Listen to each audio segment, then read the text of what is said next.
All right, folks, it is Steve, the Rogue Scholar. Folks, I think of this kind of like talk radio. I'm like that guy sandwiched in at the midnight hour when all the important stuff of the day is talked about. And then they say, let's give Grumbine an hour. So I think of this as kind of like talk radio. It's not really like, like I always have to have the most profound thing to say, although I think I have some pretty profound things to say, given the topics and given the engagement that you see in the real world.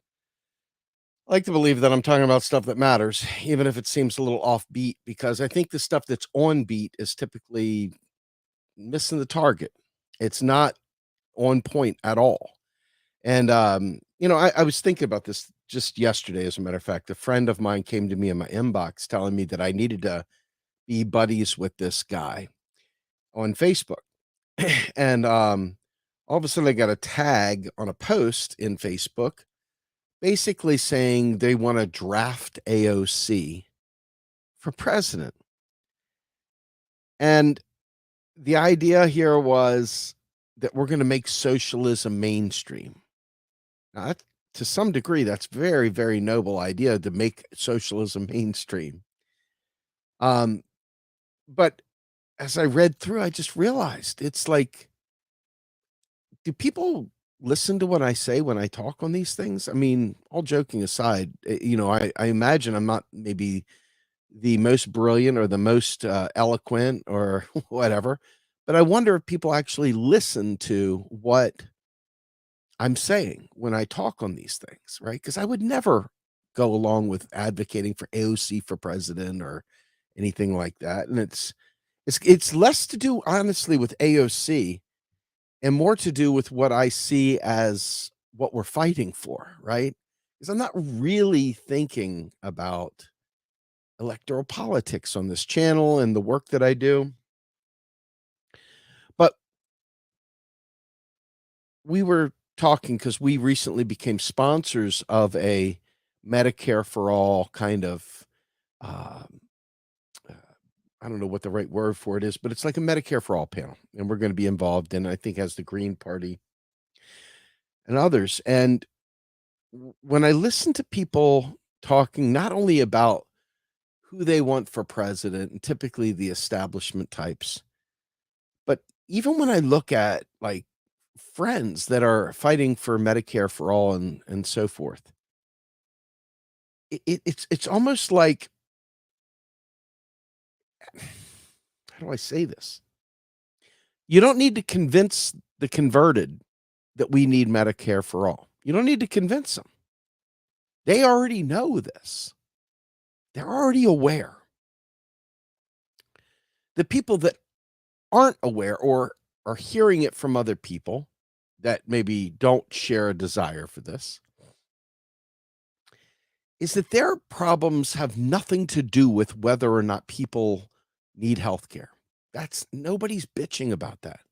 The things they're belly aching about, the things they're concerned with, and they're legit concerns because you got to have an answer to make the legitimate concern go away. And I look at these folks that are advocating for Medicare for all and the like, and they're always coming out with the bleeding heart approach to healthcare. And the people that are already moved by the bleeding heart approach to this, they're already on board. You ain't got to talk past the close. You already got them. So the issue becomes, who is it that you need to understand? Who needs to understand this stuff, right?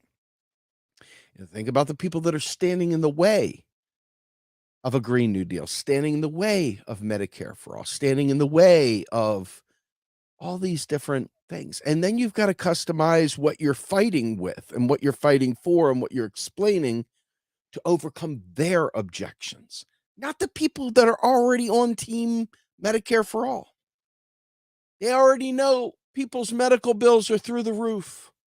They already know medical debt is a killer.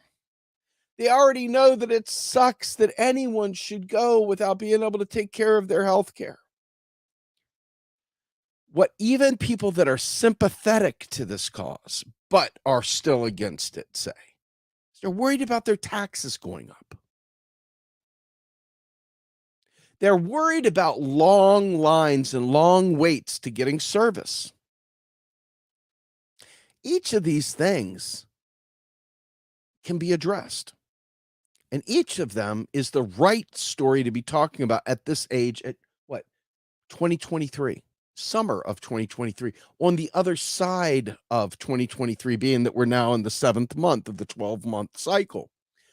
You would think at this point we would know that the vast majority of people that already want Medicare for all know Medicare for all, why they want Medicare for all, know why they want a universal health system, know why they want a single payer system, know why they want health care as a right. They already know.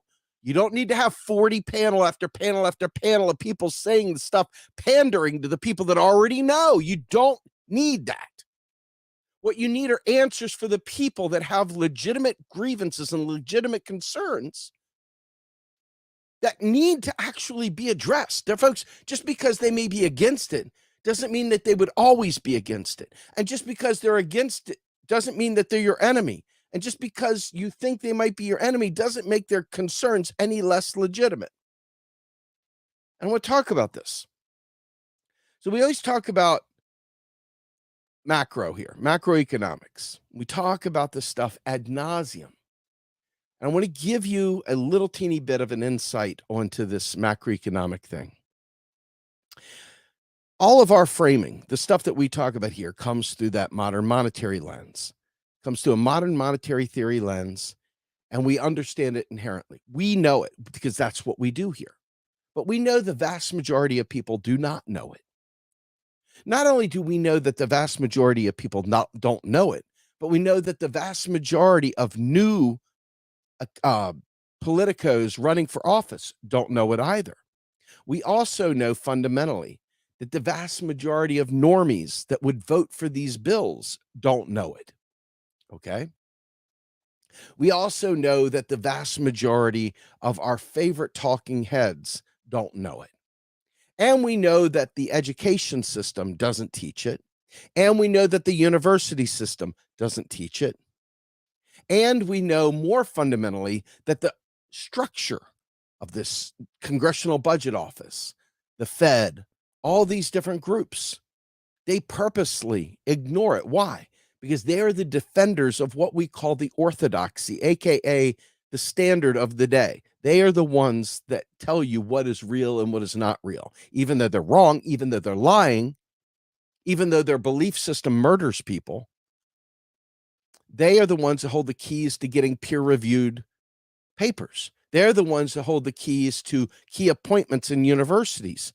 They're the ones that hold the keys to getting your peer-reviewed journals published in these very, very important journals that allow them to have the credibility and the stature to be able to go and make bold statements in public. Okay. And because that orthodoxy holds them back, there is a huge need for new academics and new people trained up in the industry to do this.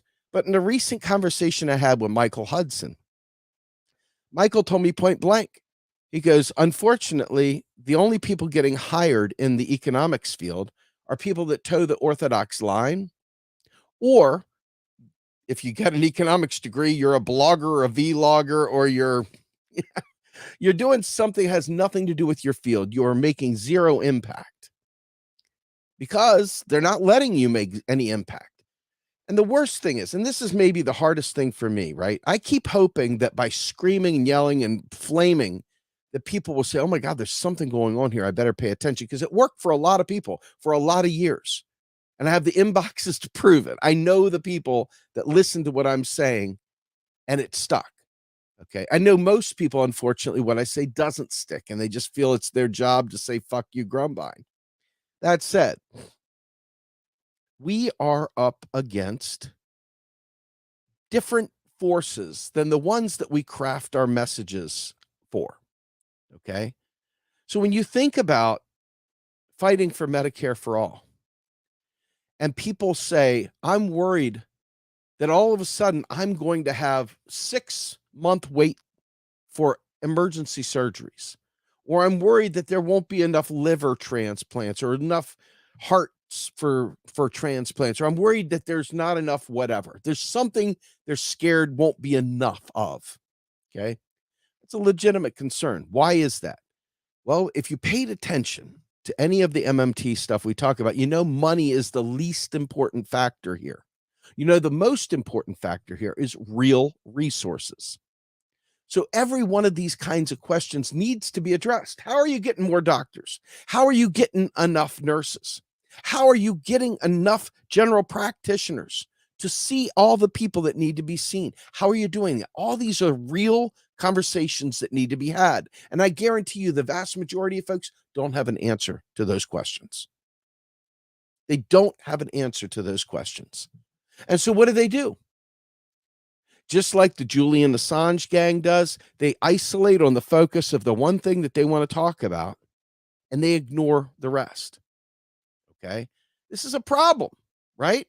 Because if you're selling Medicare for all and all you're doing is preaching to the converted, if all you're doing is having candlelight vigils with your friends, and you're not talking to the people that are not on board with candlelight vigils and are not on board with the idea of, oh, well, everybody deserves health care. It may be a true statement. It is a true statement. But that doesn't move the needle one iota with people that are already, that are already have a predilection against doing any of this stuff. So you've got to address their concerns, no matter how fucked up they are. And this is part of the problem with things like trans issues, that the trans community and the advocates, instead of talking to people, it doesn't matter how fucked up these people are, because they are the ones standing in the way. They're the ones passing laws against these things. You've got to address their concerns, no matter how much bullshit they are. Because to move the needle, it's not the converted you need to convert. It's those that are not converted that you need to convert. So going back to healthcare, I always say, well, are there enough doctors? Are there enough nurses? Are there enough phlebotomists? Are there enough gurneys? Are there blah, blah, blah, right? So you've got to be able to say, listen, we need to have a rider bill or an attachment bill or some sort of bill that focuses squarely on preparing the runway to ensure that we have the real resources available for everyone to go get helped. And so phase one of a Medicare for all might be that we roll out infrastructure, that we create incentives to get doctors going to school, that we create the necessary space and create the funding to ensure that we have those necessary real resources. Because I want you to understand something. Just in the United States alone, there are 350 million of us here, give or take. 350 million people in this country. And if all of them needed a liver transplant tomorrow, there wouldn't be enough of them, clearly. If everybody needed XYZ, there wouldn't be enough unless we prepared, unless we got ahead of the curve and started doing some real, honest to God planning. And so you have to talk about that because it's legitimate. If I pass Medicare for all right here, right now, and say every doctor across the land must accept Medicare for all or lose their right to practice medicine, be very coercive. I could see a lot of people protesting that. You can't force me to give service, blah, blah, blah. And there'd be the holy rollers on top saying, you can't make me, that's force, whatever. Okay. But the reality is that as long as you have a country, a nation, a state, and you have laws, and as long as those laws are coming up from the proletariat and not from on high, the people have spoken at some level. It isn't perfect. None of this shit's perfect. Okay. But you have to address the real resource constraint before you say we're going to make healthcare a right. People already think government can't do anything right. Why? Because we have been watching people, friends included, constantly demanding we reduce the deficit, constantly demanding that we cut spending. So if you want to talk about Medicare for all, and you're going at it with the loopy kind of everybody deserves health care, ding. Oh, that's adorable. It's adorable. I could almost see one of the people from the Ayn Rand Society patting you on the head and saying, "Good luck with that." Because in their mind, they don't want to have to fucking be forced to do anything. They don't give a shit. And so that's who you're trying to convince. You're also trying to convince people that are fence sitters that need to know that they're on the side of the winning team, that they're going to be able to put their energy towards something that wins. That's it. And so they're going to sit on the fence and wax poetic. Well, I can see your point. And yeah. But reality is that the average person comes to your house. And I have this visual of them with a dress or a skirt down to their ankles, with one of the little fluffy collars up to their neck, hiding all the skin, coming in with a bun pulled up real tight and a little linen hat over top of the head, coming and telling you, just vote for AOC.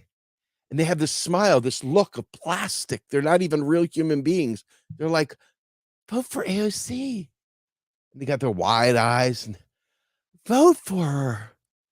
Vote for her. You have no idea. You can't have that conversation about, did you know Bruce Spiva, who was the DNC lawyer, fought successfully in federal court that they don't have any responsibility to run a primary, much less direct your donations toward the candidate you voted for? Do you know that? And if you say that to them, they're like, yeah, but what do you want, Trump? It's like this weird Stepford Wives, kind of approach to things. This kind of weird Pleasantville kind of thing. They cannot process that the information that they're peddling isn't satisfying. And then they get angry. And then they resort to stupid comments like, what do you want, Trump? But we're going to be partnering with groups to do a Medicare for All symposium. And they've got somebody on there from CalCare, folks, state by state, heartbroken, mortified. But you know what? Because there are still people out there that are squishy, that didn't take the time to learn and have big platforms. And I could list a bunch of your favorite friends that were too dumb, some of my best friends even, too uneducated to understand the problem with the state by state approach. It's got nothing to do with not wanting people to have health care. It's got everything to do with wanting them to and knowing full well how the macroeconomics works. But they can't be bothered with that. They're almost as bad as a vote blue no matter who that runs out there, vote for Summer, vote for Pedro. And I think to myself, in order to make real change, you've got to address the people that don't agree with you. And not just isolate and shackle yourself up around people that do agree with you. You've got to expand that or nothing will change. And I kept thinking to myself, here I am talking about labor. I'm talking about material conditions. I'm talking about dialectical materialism. I'm talking about class analysis. I'm talking about capital, but not just like, we got to end capitalism. Okay, great. Yeah. When you say we got to end capitalism, what does that mean? When you say something like, we've got to abolish the police, what does that mean? When you say we've got to do, what does that mean? And when you have somebody who's angry and raging and doesn't understand any better and comes flying back at you, you've got to have an answer for the hope that lies within, but you can't just keep going back to the same ones that work for your friends in the converted club. You need to understand that the average person you're dealing with doesn't believe this shit's possible. Maybe it's not. And that's part of the thing you've got to recognize. You've got to recognize that this system, you have very little agency. So when people are skeptical, you've got to understand. I mean, think about this. MMT is good to know because it helps radicalize people once they realize what the possibilities are. But it's not something that's just going to work in Congress and somehow or another change the world. Why? Well, because number one, they don't know it in office. Number two, the whole entire system is wired as such to ignore it. Number three, the people that are there to actually enforce rules and laws don't understand it. There's not nearly enough economists or trained people that understand this stuff anywhere. And then you've got to understand capital, and you've got to understand its control over our government. And if you can understand all that and still come back to me and tell me to vote for AOC or something like that, whew, okay. Wow.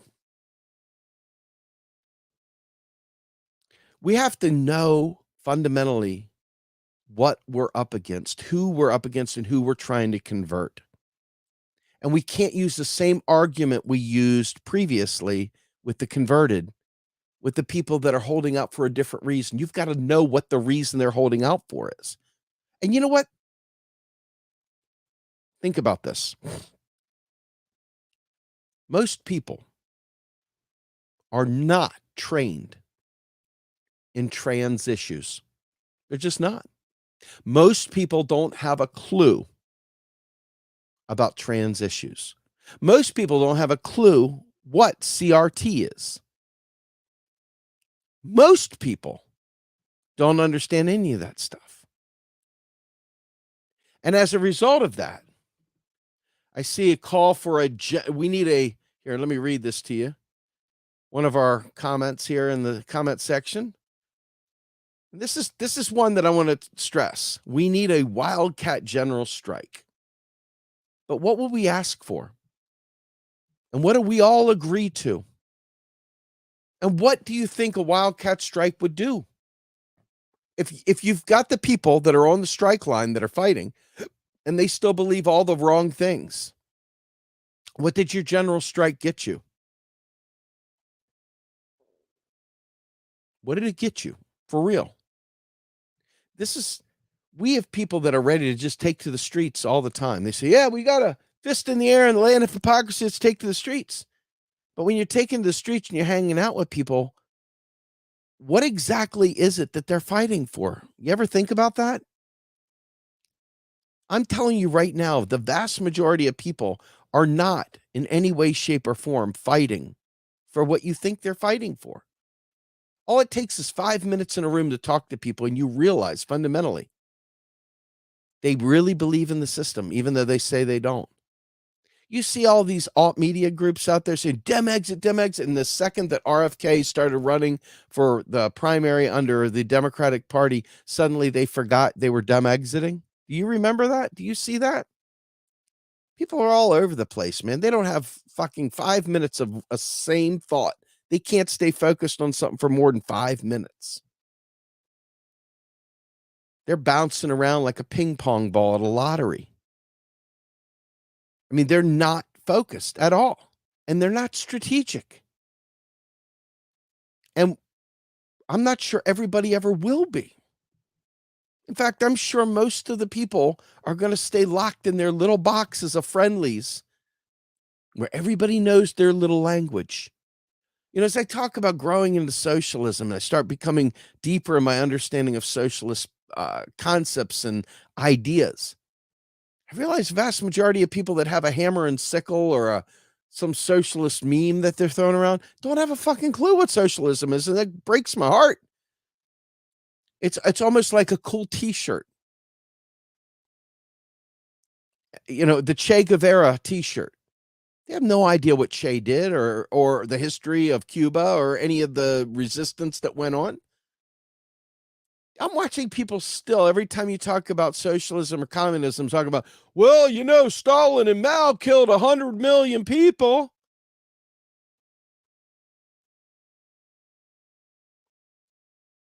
I mean, we have been so propagandized that the only way to unpropagandize people is to literally meet them at the point of question, the thing they're asking.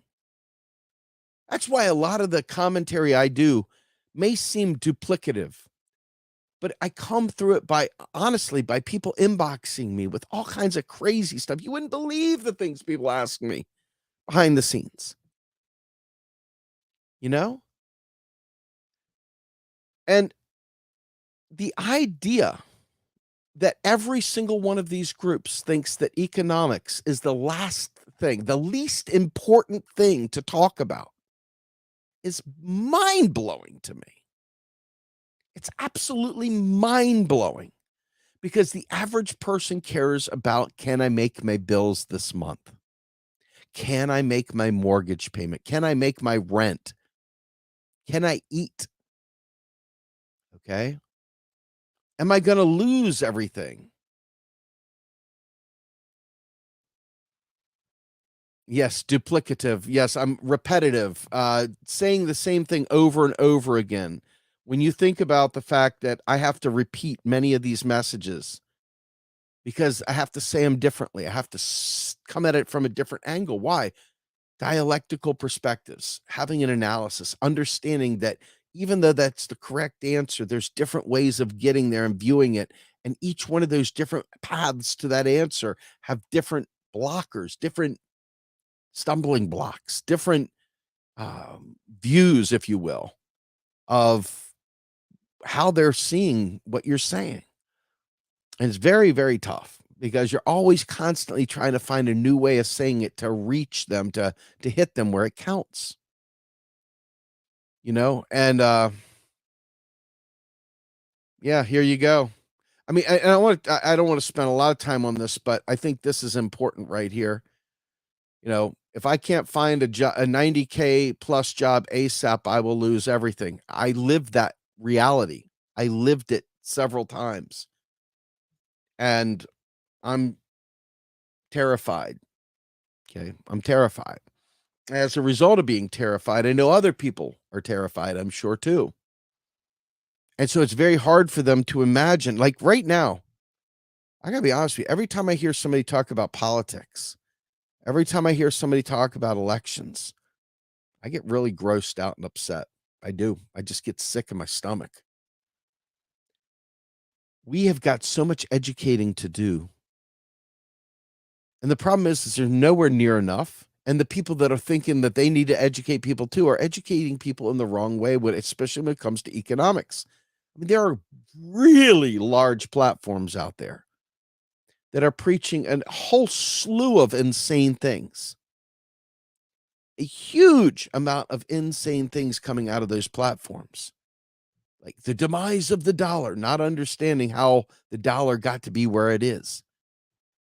So there's all the issues we've got to face are so broad and so vast that people end up saying, well, I don't need to know all that stuff. Let me just focus on this little thing here. And unfortunately, that little thing stops and starts right there. For example, if you're focused on Julian Assange, wouldn't it be better to focus on all whistleblowers? I know Julian Assange is behind bars, but many whistleblowers are being persecuted to this day. Many whistleblowers are staying silent right now because nobody's fighting for whistleblowers. I think to myself, what are we going to do to get these messages out to people so that they can actually have their mind changed, so we can actually build momentum and build consensus? Right now, imagine if everybody that believes in Medicare for all, thinks that you've got to raise taxes to pay for Medicare for all. In fact, I think it's doctors or physicians for national health payer are busy telling people we need to pay for Medicare for all with a progressive tax. I've told you this countless times. I've played the videos countless times. I've explained it countless times, but I have to explain it not to the people out there, but to people actually advocating for Medicare for all, because they won't think about it. They don't think it's important. They don't want to know the economics of the very plan they're trying to put forward. They're busy telling you platitudes about how, well, in this system, they went ahead and did it this way, and here's how we could provide service this way. They're not focused on getting past the people that don't agree, that don't understand, that are already sympathetic, but are literally going to say no, that are not going to get energized or juiced because they don't understand.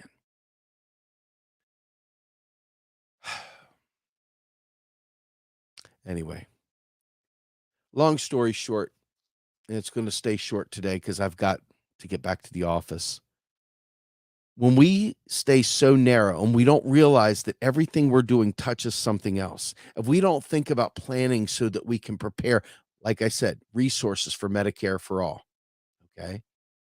If we don't think about those things, the converted are already converted. The people you need to convert aren't. They aren't. They're never going to be converted. Not that way anyway. So you got to address the tax issue. You got to address the pay fors. You got to address the long wait times. You got to address how you're going to do those things. And without politicians that understand it, they're just going to keep saying the same shit again. And it's going to be like climbing a greased pole, pushing a huge boulder up a hill. It's going to be like Sisyphus day in and day out. So the focus has to change. You have to focus instead on the sweet spot that you like so much. Everybody deserves health care. Nobody should have their health bills piling up. No, all these great things. But again, the people that were going to be sold on that, they're already sold on it. You got to address the real concerns. And they almost always are economic. They're almost always, who's going to pay for that? Look at all the assholes right now that were convinced that relieving student debt was going to cost the taxpayers trillions of dollars. The fear. And the other part was, well, what about mine? I paid mine. I'm responsible. I was in the eye doctor shop the other day trying to get my new glasses because my dogs chewed up my lens. And as I went to do it, this woman was like, "Oh, I listened to some of your podcasts. They're great." She says, "The only problem I worry about is people becoming dependent on the government. They get everything that they want and they don't feel the need to go to work." And I'm like, "What are you, the fucking slave master? Do you get some perk out of everybody working for you to do this stuff?" And it just sort of baffled me that in her mind, the idea was that we were creating a nation that was dependent on the government. So you've got to address where they're at.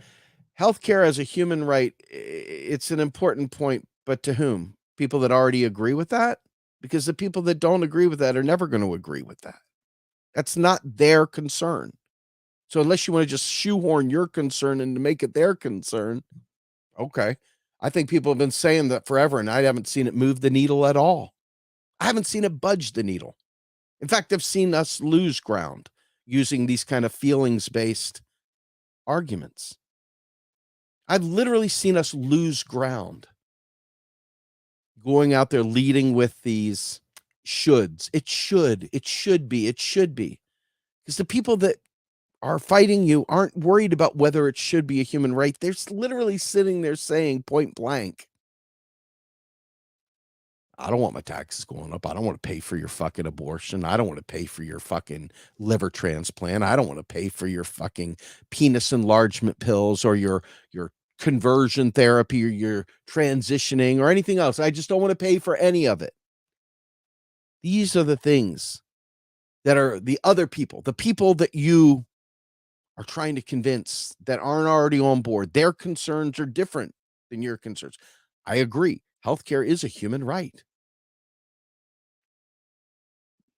I don't have Medicare for all right now for some reason. I said it though, and I agree with you, but it didn't change, didn't budge the needle. Didn't budge the needle at all.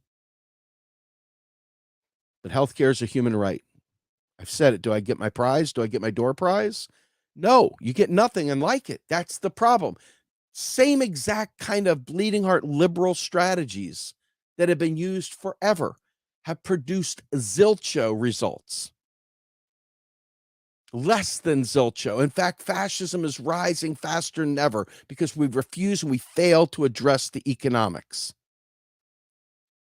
As long as someone believes that they're paying for you to get your health care, as long as someone believes they're paying for you to get your student debt taken care of, as long as someone believes that their hard-earned tax dollars are paying for you to go to college, as long as they believe their hard-earned tax dollars are paying for your Section 8 housing, as long as they believe whatever, that is where the fight is. Believing that healthcare is a human right, if you explain to people the way that the finance system works and you get them past the idea that they have to pay for someone else, that's what they're focused on. And if you've never been a Republican or you've never been a right winger, God love you, if you've never experienced the scourge of libertarianism, you wouldn't know this stuff. You'd be focused on your framing from your left-wing vantage point. And that's great because I share your vantage point. But what I don't do is share your making that the way you sell the program. It's not the right way. And people that go out there and lead these things and all these different talks and all these different group settings, etc., they're missing the point. Because they fundamentally believe in private property, and private property to them is their hard-earned tax dollar, and they don't want to fund your bad decisions as they see it. That's the problem. I didn't make the rules, but I know how right-wingers think. I know how conservative Democrats think. And I know that the bulk of them don't give a rat's patootie about something being a human right. They care about their hard-earned money going to pay for your bad decisions and literally nothing else. If they never had to hear about your issues of wanting to transition from man to woman, they would be thrilled. They don't want to fucking hear it. But guess what? The minute you say something that sounds like you're going to take their hard-earned tax dollar and foist that on them, now you got their attention. See, a lot of these ideas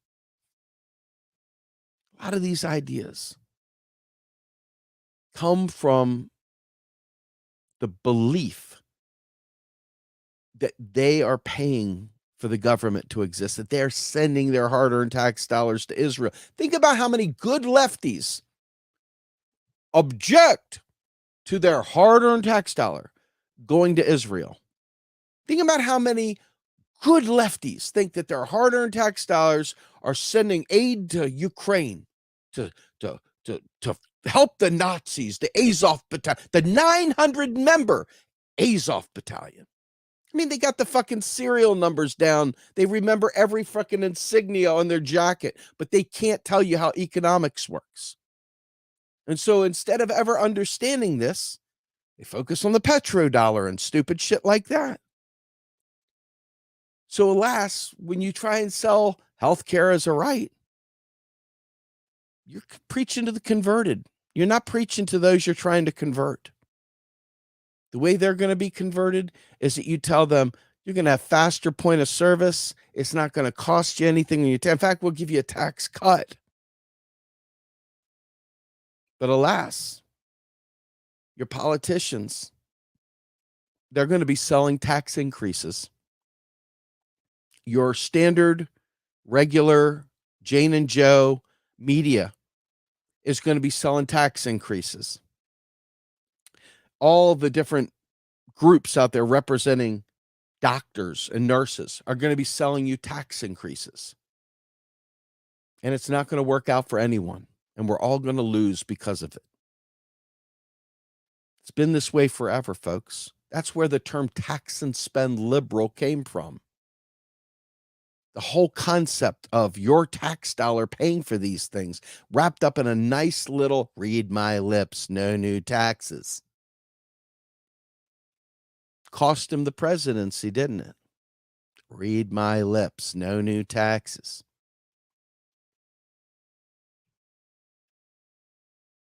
But this is all predicated on private property anyway. So the entire system we're talking about here is riding over private property.